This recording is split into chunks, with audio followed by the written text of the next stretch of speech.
Kanina nga nabanggit mo yung, inaabangang pagtutunggali diyan sa Taguig at nabanggit mo rin yung mga kaibahan o pagbabago lalo na yung mga Embo Barangay sa unang pagkakataon boboto diyan sa ilalim ng Taguig.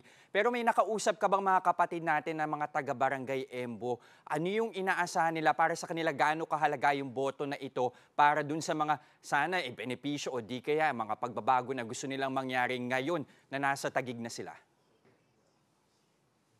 Yes, meron tayong mga nakausap lalo na yung mga senior citizen kanina na meron nga raw silang mga benepisyo nung nasa Makati pa sila na nawala nung nalipat ang kanilang Embo Barangay sa Taguig kagaya nung sa Rizal.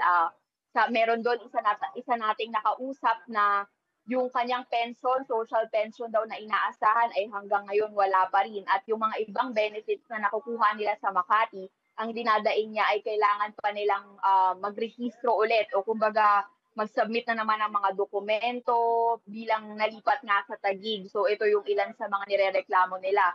So parang back to zero raw ang naging proseso. At bukod diyan, yun nga, dahil first time din nilang bumoto for midterm elections ng mga ganitong posisyon sa Taguig matapos ilipat yung Embo, ay ayun nga, sabi rin nila ngayon lang nila naranasan yung mga ganitong aberya sa pagboto.